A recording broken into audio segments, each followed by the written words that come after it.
bila SIM card Tun Wow akan ada 5G? Setakat ni Tun Wow ni dia 4G plus. 4G plus. Okey, kalau tuan nak tahu 4G plus ni, 4G plus ni dia still ada support 5G. Dia still ada support 5G. Ini untuk pengetahuan tuan lah. Dia still ada support 5G. Cuma dia akan support 5G jika dua perkara. First, device tuan memang support 5G, handphone tuan support 5G. Yang kedua, kawasan tuan tu memang dah ada 5G. Jadi automatik dia akan boleh tukar kepada 5G. Kalau tuan setting lah 5G tu on, dia memang ada 5G. Cuma beza dia dengan handphone yang memang beza dia dengan SIM card yang dah sedia 5G, dia lebih menyeluruh lah. Dia lebih menyeluruh, itu je. Okey, cuma saya nak beritahu lah, 5G ni penting ke tak? Okey. Jawapan saya secara umum, saya takut orang saya kencang pula kan. Tapi saya bagi tahu lah, ini pendapat peribadi saya lah. Sebenarnya, kita sebagai orang biasa ni, yang level-level kita ni tengok Facebook, YouTube, TikTok, tengok video kan dekat Reels, sebenarnya tak perlukan 5G pun tuan-tuan. Sebenarnya kita hanya cukup perlukan 4G je. Asalkan kita punya kelajuan 30 Mbps ke atas, sebenarnya dah cukup dah untuk kita nak tengok video semua. Tuan-tuan nak tahu tak? Kalau tuan-tuan guna SIM card Tun Wow yang unlimited data tu, kalau guna untuk modem, dia punya kelajuan kan 10 Mbps kan. Tuan-tuan, kalau tuan-tuan pakai link dekat modem, tuan-tuan boleh tengok YouTube, boleh tengok HD tau. HD still support walaupun speed dia 10 Mbps. Kalau tuan-tuan nak tahulah. 10 Mbps tau. So, kenapa kita nak 5G? Kenapa kita nak 5G? 5G ni sebenarnya penggunaan dia adalah untuk industrial.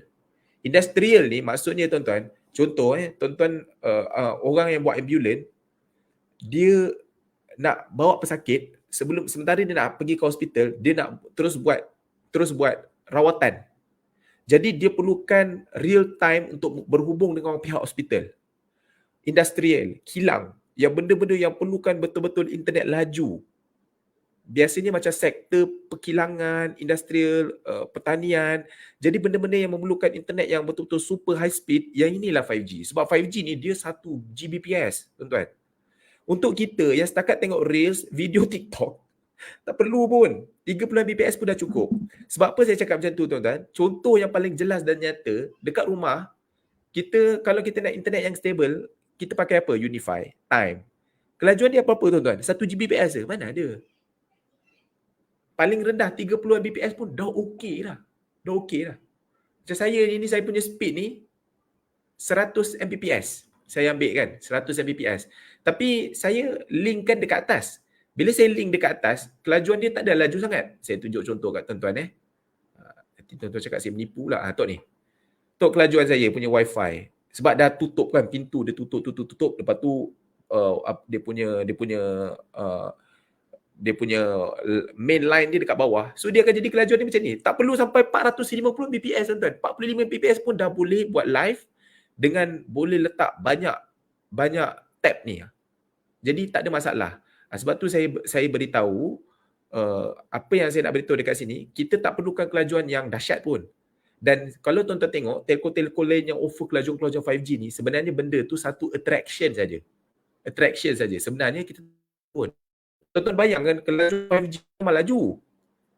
Dia punya memang laju. Tapi dia ada kelemahan dia juga. Contoh tuan-tuan buka YouTube, tuan-tuan tengok movie. Tuan-tuan baru buka YouTube tu, dia dah download sampai habis dah.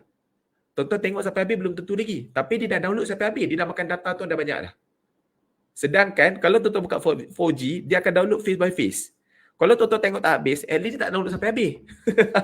Kan? Itu salah satulah.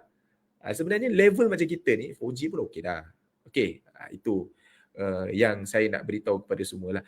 Benda ni attraction saja. Biasalah, competitors memang macam tu. Dia nak pakai attraction. Sama juga dengan unlimited data. Kalau tuan-tuan nak tahu, purata penggunaan rakyat Malaysia satu bulan data sebenarnya 24.9 gig. 24.9 gig. Ini bukan saya cakap tuan-tuan. Ini CEO Celcom DG. Based on data yang dia ada, purata, maksudnya min lah. Purata. Ada orang guna besar, ada orang guna lagi rendah daripada tu. Tapi dia kirakan secara purata, tak sampai 25 gig pun satu bulan, purata rakyat Malaysia guna. Kenapa kita nak sampai 500 gig? Memang betul, ada orang guna banyak, tapi sebenarnya purata sebenarnya orang guna tak sampai 30 gig pun. Jadi kalau kita asyik jumpa customer yang guna data banyak, sebenarnya ramai lagi customer dekat luar sana yang tak guna data banyak pun. Saya ni hari-hari menghadap handphone tuan. Kerja saya buat kerja dekat handphone. Memang hari-hari celik mata dia buka handphone. Balas WhatsApp apa dan sebagainya kan. Download, upload apa sebagainya. Saya guna plan TDS 35. Bayangkanlah. Okey, jadi kita kena tahu benda tu, data-data yang banyak sebenarnya satu attraction. Memang orang guna ada orang guna banyak, tapi based on data purata orang guna tak sampai 30 gig pun. Kadang-kadang ada telco yang dia bagi data banyak, memang banyak 1000 gig, 500 gig, betul, ada. Tapi dia bukanlah sebodoh tu. Dia ada cara dia, macam mana dia nak nampak banyak sebagai attraction, tapi dia juga nak save diri dia. Dia pun nak selamatkan tengkuk dia. Cara dia macam ni, dia lowkan speed. Dia buatlah speed tu 3 Mbps, 2 Mbps, bawah 5 Mbps. So tuan-tuan, walaupun tuan-tuan diberikan data 500 gig begitu banyak, tapi sebenarnya tuan-tuan tak guna habis. Kebanyakannya orang yang guna postpaid dan sebagainya, yang ditawarkan unlimited data, dia bukan tahu pun dia guna berapa banyak data. Dia orang ingat dia guna unlimited. Tak pun. Cuba tuan-tuan tengok dekat dalam sistem. Kan kita boleh tengok berapa jumlah pengguna data kita. Tak guna banyak. Itu saya nak beritahulah. Cuma saya tak nafikan, ada orang perlukan 5G, ada orang perlukan data banyak, betul. Sesetengah orang ada. Cuma majoriti orang tidak, tuan-tuan. Tidak. Okay, tidak. Alright. So itu saya punya explanation. Benda ni sebenarnya bukan saja dalam telco, tuan-tuan, tapi banyak lagi benda lain. Contoh saya bagi tahu kan. Buffet. Kalau tuan-tuan tengok secara mata kasar, kita tengok buffet kan, makan secara buffet, kau bayar satu harga, kau makanlah sampai lebam. Betul tak? Kita nampak macam, ni berbaloi ni. Bayar 100 bayar 80 je. Buffet, dapat makan sepuas-puasnya. Tapi kenapa orang buat buffet, terus orang buat buffet? Orang buat buffet tu dia nak amal jariah ke, dia nak buat duit sebenarnya? Of course lah dia orang buat bisnes, dia orang nak buat duit, dia orang nak untung. Tapi kenapa dia orang boleh offer buffet? Sebab kat situ sebenarnya dia orang boleh buat duit. Sebab nampak attraction dia nampak macam bagi banyak. Sebenarnya dia orang still untung. Sebab itulah ada strategi dia. Contoh, dia hidangkan dulu karbohidrat supaya orang cepat kenyang. Dia bagi orang unlimited boleh minum air. Kan? Kadang-kadang dia tetapkan bahagian daging yang premium ni kena tambah harga.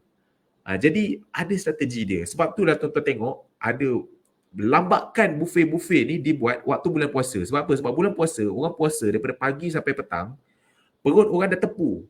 Dia orang tak boleh makan banyak sebab angin dah masuk. Jadi bila dia makan buffet, dia tak boleh makan banyak sangat pun.